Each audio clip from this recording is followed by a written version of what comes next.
Avant d'aborder la physiologie rénale en tant que telle, nous allons dans un premier temps examiner la composition et la distribution des divers liquides corporels que le rein manipule à longueur de journée. Parmi ceux-ci se trouve le fameux milieu intérieur décrit par Claude Bernard. Ce physiologiste français du XIXe siècle a été le premier à formuler le concept d'homéostasie. Et dans son ouvrage intitulé « Introduction à la médecine expérimentale », il propose que la fixité du milieu intérieur est la condition d'une vie libre et indépendante. Autrement dit, elle permet à l'organisme de ne pas être affecté par les variations des conditions extérieures. Le milieu intérieur d'un organisme multicellulaire comme le nôtre correspond essentiellement au liquide extracellulaire dans lequel baignent nos cellules et il est séparé du milieu extérieur par le tissu cutané.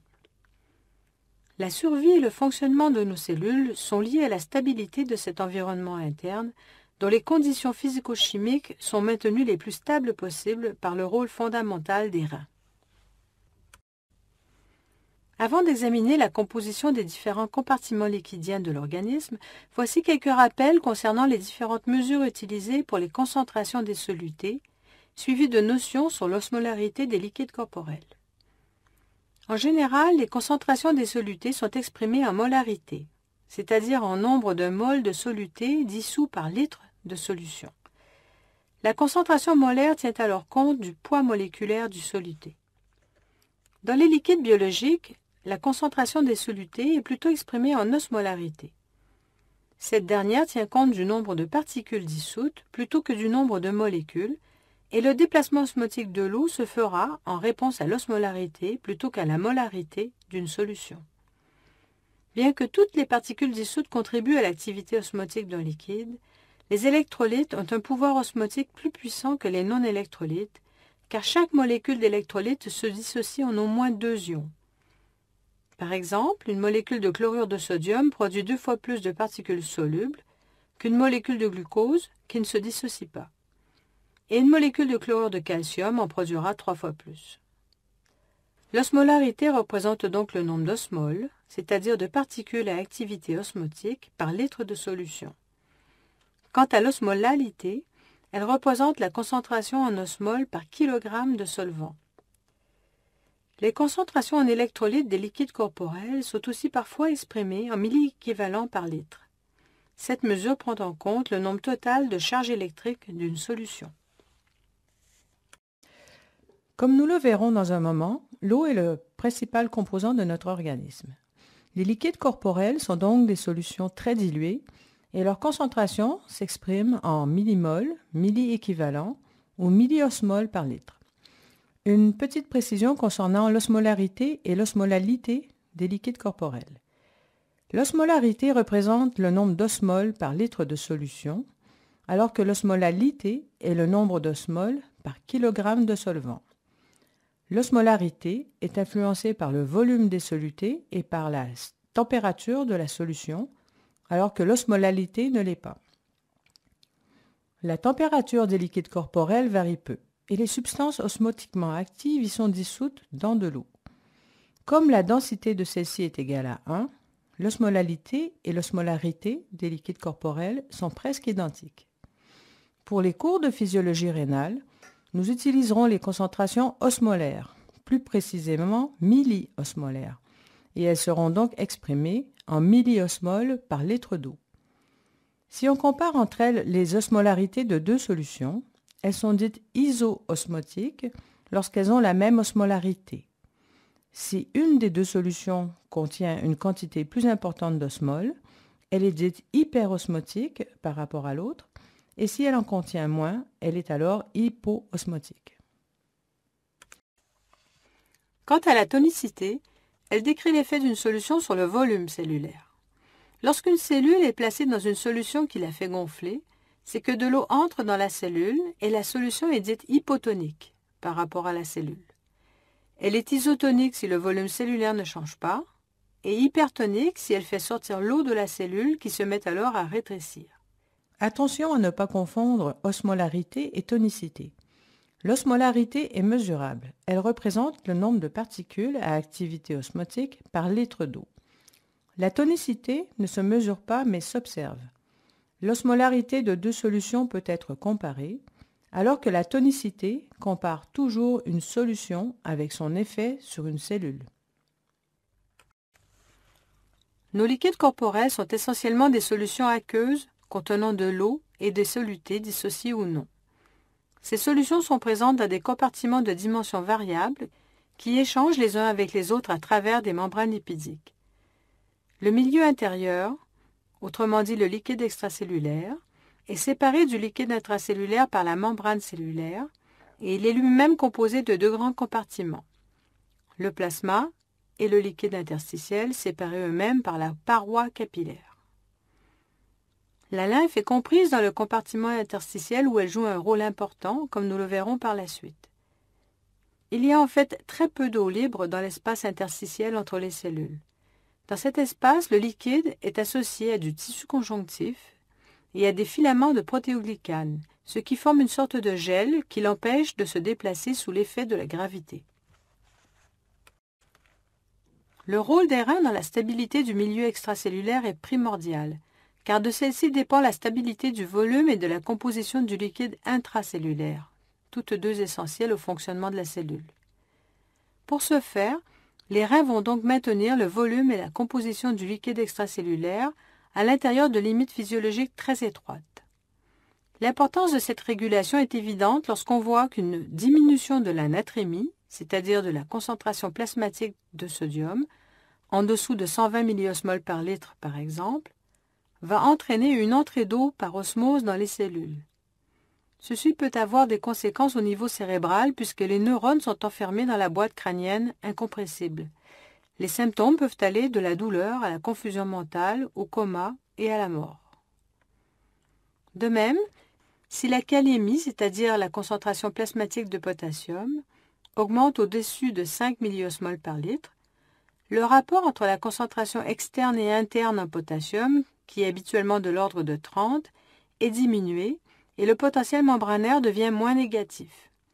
Cette dépolarisation modifie l'excitabilité des cellules nerveuses et surtout celle des cellules cardiaques, avec un risque de trouble du rythme très grave.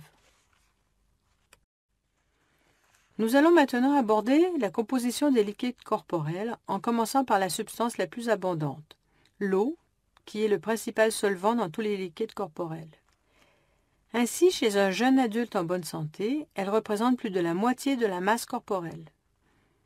La quantité totale d'eau corporelle varie toutefois d'un individu à l'autre. Elle varie non seulement en fonction de la masse et de l'âge, mais aussi du sexe et de la proportion de graisse corporelle.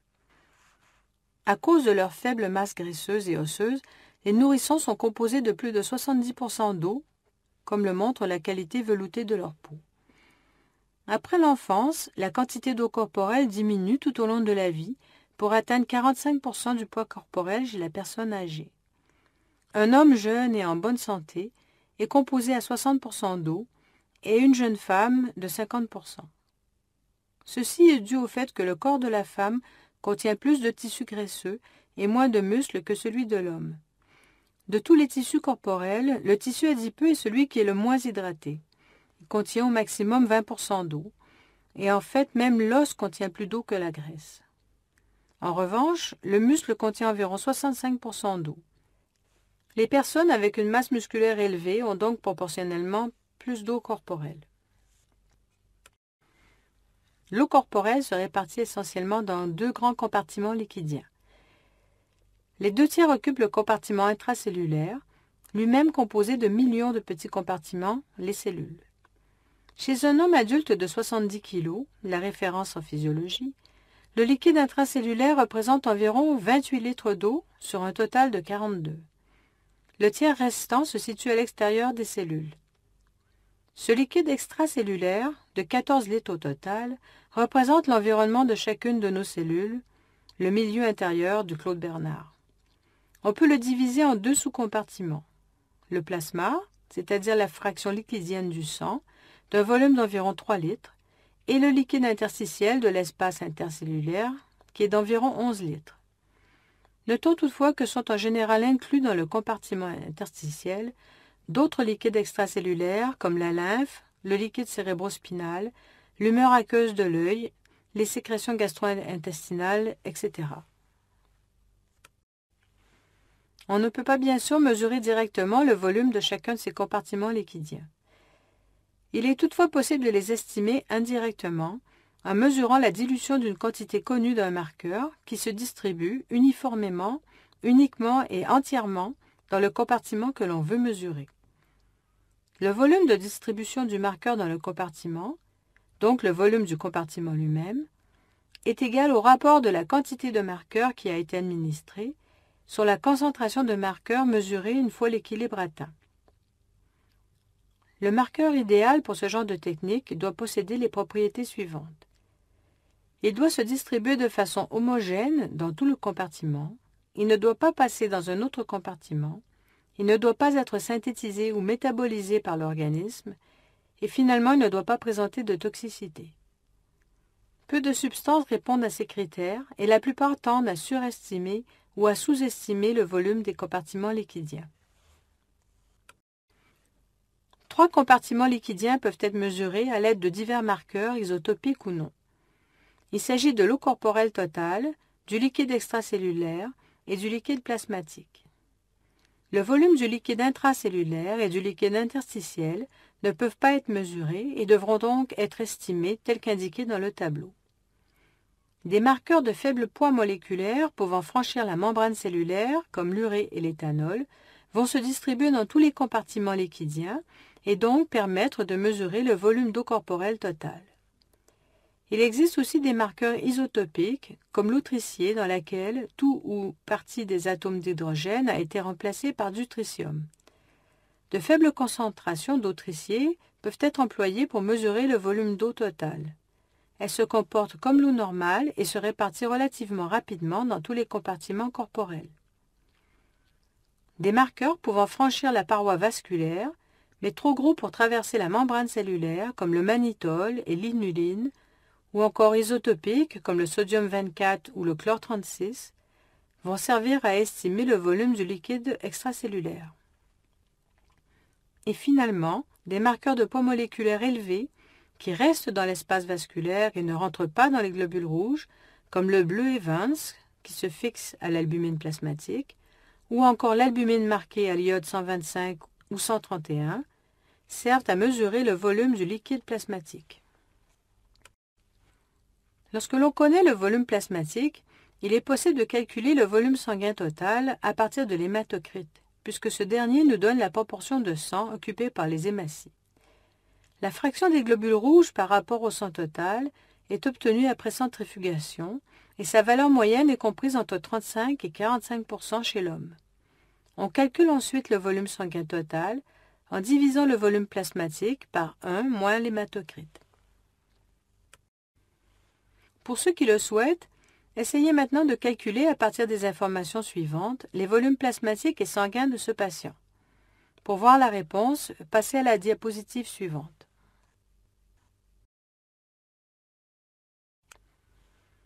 Voici la réponse, et si vous vous reportez aux valeurs fournies à la diapositive 12, vous voyez que les volumes plasmatiques et sanguins obtenus sont tout à fait compatibles avec l'âge et le poids corporel de M. L. En ce qui concerne les solutés, c'est-à-dire les particules dissoutes retrouvées dans les liquides corporels, la plupart sont dissociés en ions chargés électriquement que l'on appelle électrolytes. Les cations, chargés positivement, comprennent le sodium, le potassium, le magnésium, le calcium et les protons ou ions hydrogène. Les anions chargés négativement incluent le chlore, le bicarbonate, les anions organiques, les phosphates, les sulfates et les protéines qui ont plusieurs charges négatives par molécule.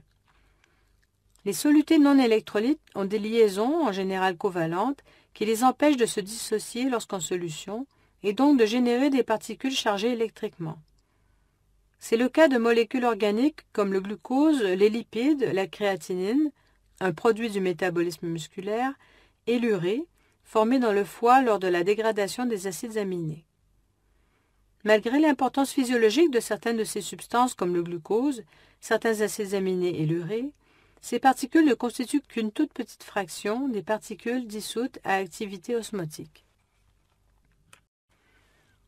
À cause de la très grande perméabilité de la paroi capillaire qui sépare ces deux compartiments, la composition ionique du plasma et du liquide interstitiel est presque identique. Leur principal cation est le sodium, accompagné d'anions, surtout du chlore et des bicarbonates. Toutefois, malgré la forte perméabilité de la paroi capillaire, le plasma contient un peu moins de chlore et de bicarbonate et un peu plus de sodium que le liquide interstitiel. Ceci est dû à la concentration plasmatique plus élevée en protéines, car la paroi capillaire n'est pas perméable à ces dernières. Le liquide interstitiel n'en contient pas, alors que leur concentration dans le plasma est d'environ 1 à 2 milliosmoles par litre. D'après l'équilibre de Gibbs-Donan, les protéines plasmatiques chargées négativement attirent les ions positifs et repoussent les ions négatifs. La distribution passive de ces ions est donc modifiée pour permettre de maintenir l'électroneutralité des deux compartiments. Ceci explique que la quantité des cations est légèrement supérieure dans le plasma, alors que celle des anions diffusés comme le chlore et les bicarbonates est légèrement inférieure. Une autre conséquence de cet équilibre est qu'il y a plus de particules osmotiquement actives dans le plasma et que son osmolarité est légèrement plus élevée que celle du liquide interstitiel, de 1 à 2 milliosmoles par litre. Cette force va retenir l'eau dans le plasma et la pression osmotique générée, également appelée pression oncotique ou pression colloïdo-osmotique, est d'environ 25 mm de mercure. L'osmolarité du plasma et du liquide interstitiel est normalement voisine de 290 milliosmoles par litre. Selon le principe de l'électroneutralité des liquides biologiques, dans le liquide extracellulaire, la quantité d'anions est égale à la quantité de cations. Comme le sodium est le principal cation du liquide extracellulaire, environ 140 millimoles par litre, soit 95% des cations, avec les anions qui s'y associent pour maintenir l'électroneutralité, il génère près de la totalité de l'osmolarité du liquide extracellulaire. Comme le plasma et le liquide extracellulaire ont la même composition en soluté, hormis les protéines, on peut en déduire que la natrémie est le principal déterminant de l'osmolarité du liquide extracellulaire. Et on peut estimer rapidement l'osmolarité plasmatique en doublant la valeur de la natrémie. Un calcul plus précis prend en compte la contribution des substances non électrolytes osmotiquement actives, c'est-à-dire le glucose et l'urée. Contrairement au liquide extracellulaire, le liquide intracellulaire ne contient presque pas de sodium et de chlore. Son cation le plus abondant est le potassium et son principal anion est l'ion phosphate, HPO4-2-. Les cellules contiennent aussi du magnésium et surtout des quantités importantes de protéines, environ 3 fois plus que dans le plasma. L'osmolarité du liquide intracellulaire résulte donc en grande partie des sels de potassium. Elle est voisine de celle du liquide extracellulaire à cause de l'équilibre osmotique à travers la membrane cellulaire, mais ici encore, la forte concentration de protéines intracellulaires osmotiquement actives fait que l'osmolarité du liquide intracellulaire est légèrement plus élevée que celle du liquide extracellulaire. Comme dans le plasma, la présence de ces protéines chargées négativement va influencer la distribution des charges entre le liquide intracellulaire et le liquide interstitiel. L'équilibre de Gibbs-Donan assurant le maintien de l'électroneutralité des compartiments, il y a donc plus de particules osmotiquement actives dans les cellules que dans le liquide interstitiel. Sans l'activité de la pompe sodium-potassium ATPase, qui fait sortir plus de particules osmotiquement actives de la cellule qu'elle n'en fait entrer, neutralisant ainsi les effets de l'équilibre Gibbs-Donan, les cellules finiraient par gonfler et par éclater. La pompe sodium-potassium est donc responsable non seulement du maintien du potentiel membranaire des cellules, mais également de la taille et du volume cellulaire. Nous allons maintenant regarder les différents échanges d'eau et de soluté entre les compartiments liquidiens de l'organisme. Les 3 principaux endroits où se produisent ces échanges sont entre le compartiment extracellulaire et intracellulaire, à travers la membrane cellulaire, entre les compartiments plasmatiques et interstitiels du liquide extracellulaire, à travers la paroi capillaire, et finalement entre le compartiment plasmatique et l'environnement extérieur. Les 2 premiers types d'échanges sont impliqués dans l'équilibre interne et le dernier dans l'équilibre externe des substances de l'organisme. En ce qui concerne les échanges d'eau, à l'exception de certaines cellules du tubule rénal, les membranes cellulaires sont très perméables à l'eau, ce qui permet son libre mouvement d'un compartiment à l'autre. Deux forces vont déterminer les mouvements d'eau entre les compartiments liquidiens: l'osmose et la pression hydrostatique générée par le système cardiovasculaire. La bicouche lipidique de la membrane est perméable à la plupart des molécules non polaires et non chargées, telles que l'oxygène, le gaz carbonique et les stéroïdes, mais elle est imperméable aux ions et aux molécules chargées ou polaires, telles que le glucose. Elle est toutefois perméable à l'eau, ce qui est surprenant puisque l'eau est composée de molécules polaires. Même les membranes artificielles, composées uniquement de phospholipides, sont perméables à l'eau. On croit que l'eau traverse la bicouche lipidique de la façon suivante. Les queues d'acides gras, des phospholipides et des glycolipides de la membrane se déplacent de façon aléatoire, ce qui crée momentanément de petits espaces dans le milieu hydrophobe de la membrane. Les molécules d'eau sont assez petites pour se faufiler d'un interstice à l'autre pour traverser ainsi la membrane. Nous voyons à droite sur ce schéma que l'eau peut également traverser les membranes en passant par certains canaux ioniques, si la perméabilité de ceux-ci le permet. Mais le mode de déplacement de l'eau le plus important est celui qui se fait à travers les aquaporines. L'existence de pores à eau a été suspectée depuis longtemps dans la membrane des globules rouges, car la perméabilité de ces cellules est nettement supérieure à celle d'une bicouche lipidique de surface équivalente.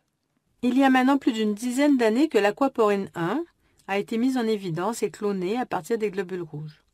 Cette découverte majeure a été récompensée en 2003 par le prix Nobel de chimie décerné au professeur Peter Agrey.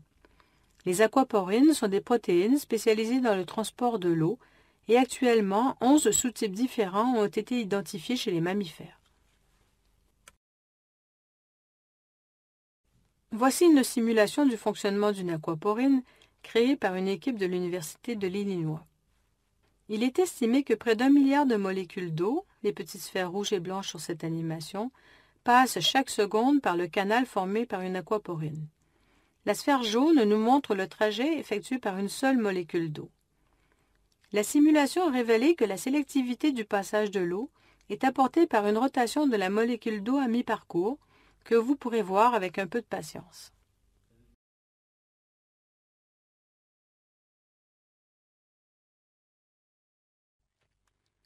Bien que l'eau et plusieurs solutés traversent la membrane cellulaire entre les compartiments extra- et intracellulaires, celle-ci est beaucoup plus perméable à l'eau qu'aux solutés. Elle est même imperméable à plusieurs d'entre eux, et les forces osmotiques créées par les solutés qui ne traversent pas les membranes vont donc gouverner le déplacement de l'eau d'un compartiment à l'autre.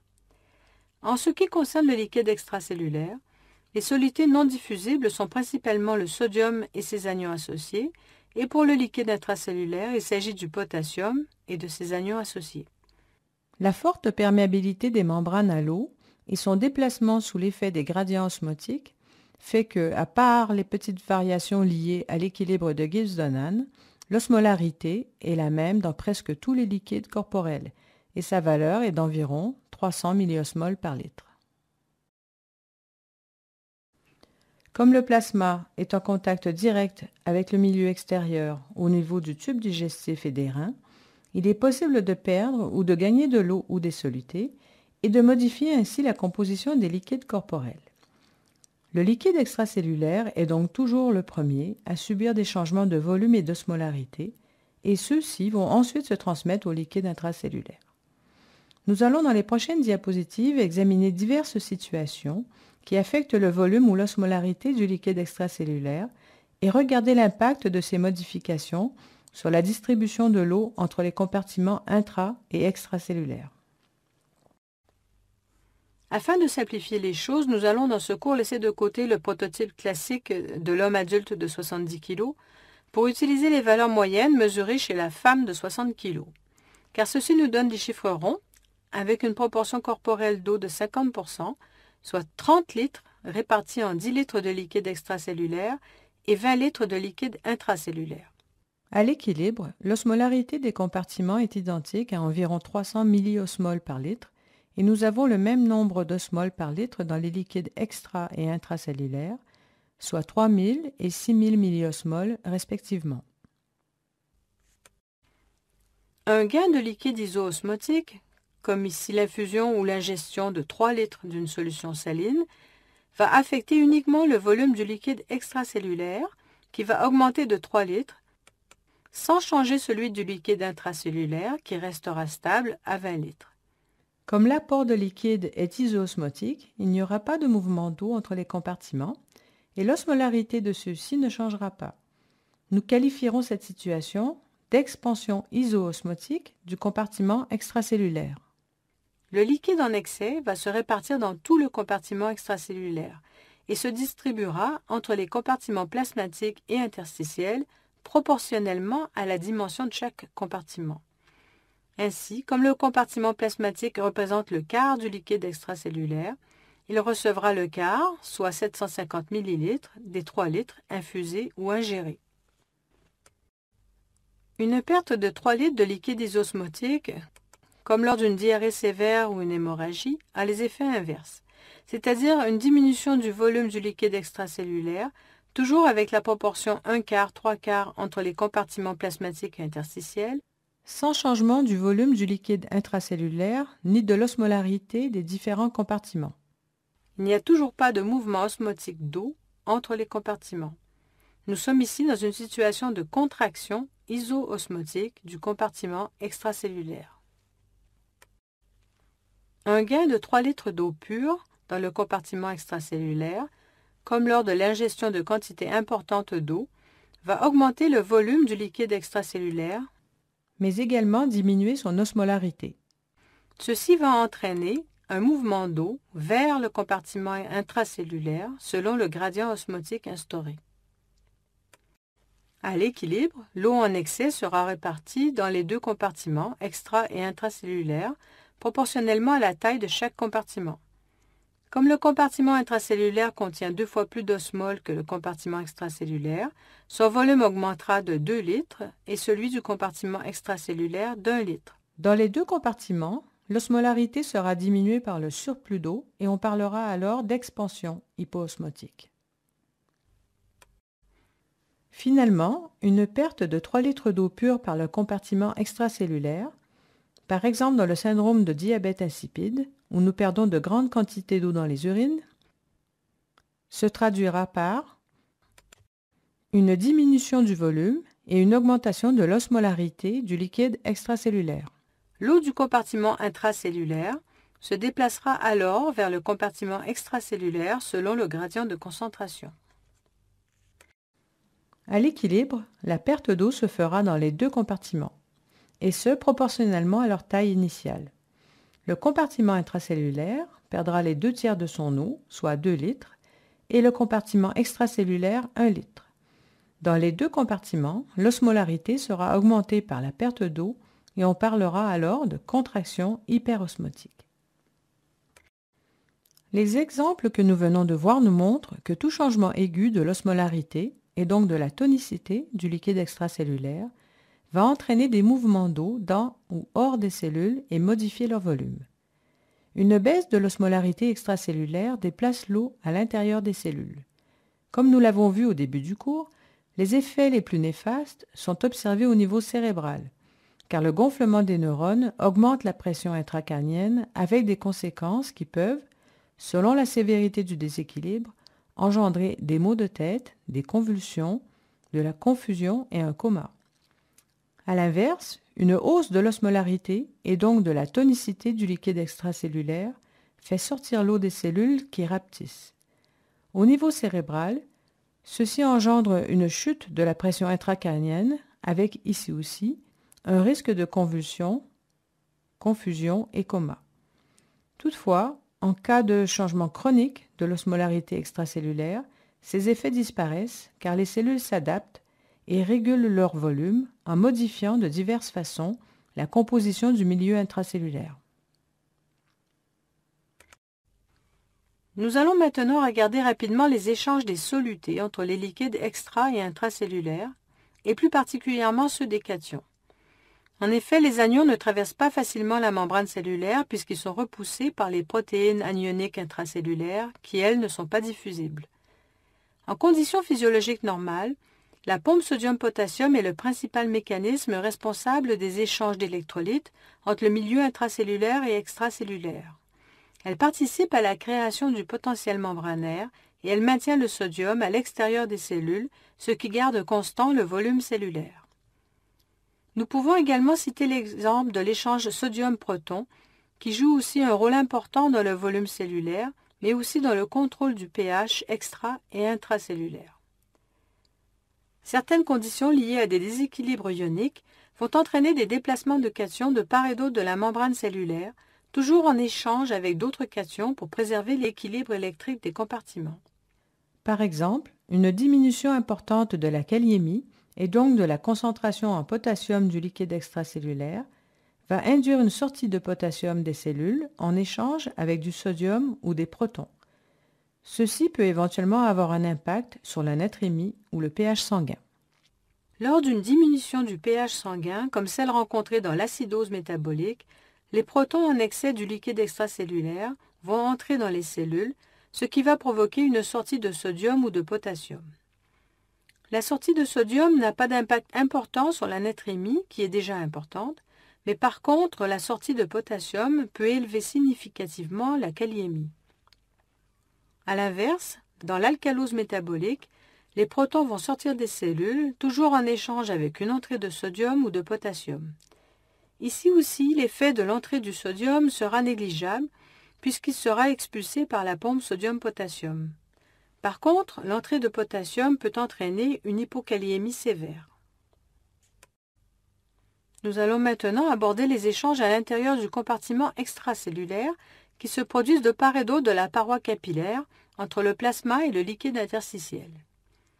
La paroi capillaire est essentiellement formée d'une seule couche de cellules endothéliales.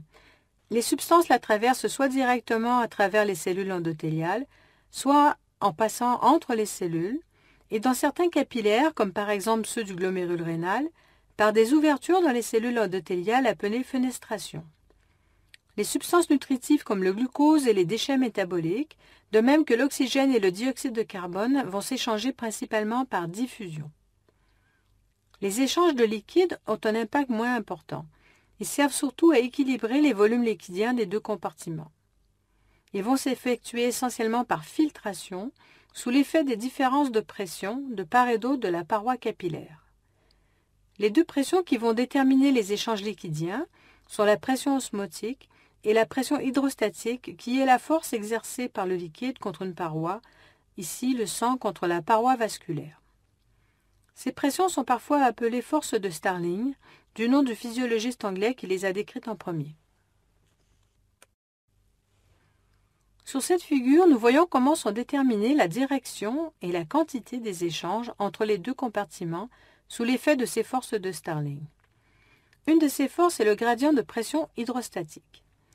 La pression hydrostatique capillaire est d'environ 35 mm de mercure du côté artériel et elle diminue à mesure que le sang avance dans le capillaire pour atteindre 17 mm de mercure à son extrémité veineuse. Quant à la pression hydrostatique du liquide interstitiel, elle est voisine de 0 car le liquide du compartiment interstitiel est drainé en permanence par les vaisseaux lymphatiques. Le gradient hydrostatique est donc égal à la pression hydrostatique capillaire. Il tend à pousser les liquides par filtration hors des capillaires et sa valeur est plus importante du côté artériel que veineux du capillaire. L'autre force est le gradient de pression osmotique exercé par les molécules non diffusibles comme les protéines. La pression osmotique exercée par les protéines plasmatiques est également appelée pression oncotique et sa valeur est d'environ 26 mm de mercure. Comme la membrane capillaire est imperméable aux protéines, le liquide interstitiel en contient peu et sa pression osmotique est faible, de l'ordre de 1 mm de mercure. Le gradient osmotique à travers la paroi capillaire est donc de 25 mm de mercure. Il attire les liquides dans les capillaires et contrairement au gradient hydrostatique, il ne varie pas d'une extrémité à l'autre du capillaire.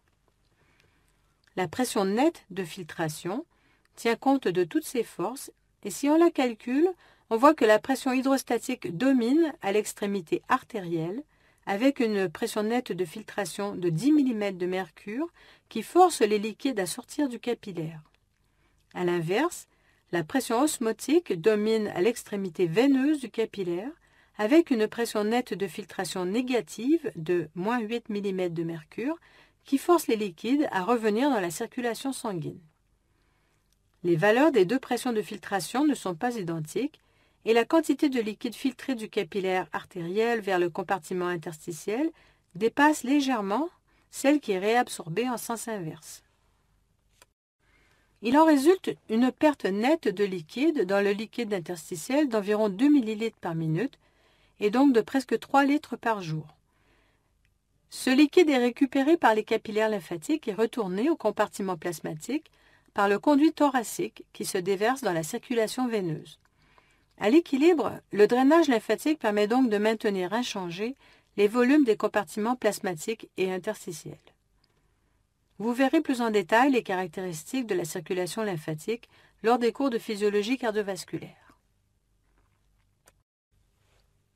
Comme nous l'avons vu lors de l'expansion et de la contraction du volume extracellulaire, les échanges continus entre les compartiments plasmatiques et interstitiels permettent de maintenir constant le volume plasmatique et donc le volume sanguin, malgré le gain ou la perte de liquide isotonique par le compartiment plasmatique.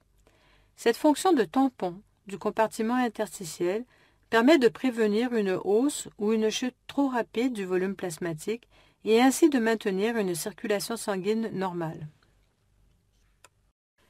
Les échanges d'eau et de soluté que nous venons de voir entre les différents compartiments liquidiens représentent l'équilibre interne de ces composés. L'équilibre externe, quant à lui, représente la différence entre l'entrée et l'excrétion d'une substance dans l'organisme. Le tube digestif est la principale voie d'entrée naturelle des substances, alors que plusieurs voies de sortie sont possibles, comme le tube digestif, les poumons, la peau et les reins. Toutefois, seuls les reins ont la possibilité de maintenir l'équilibre entre les entrées et les sorties, et donc de préserver la stabilité du milieu intérieur. Pour ceux d'entre vous qui ont envie de vérifier s'ils ont bien compris la dynamique des liquides corporels, voici un petit tableau à compléter.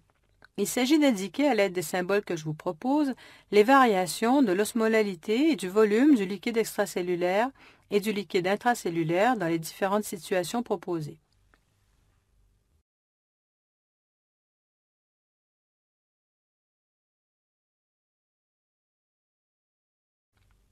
Et voici les réponses. Maintenant que vous vous êtes bien familiarisé avec la composition et les aspects dynamiques des différents liquides corporels, nous allons pouvoir enfin aborder la physiologie rénale en tant que telle.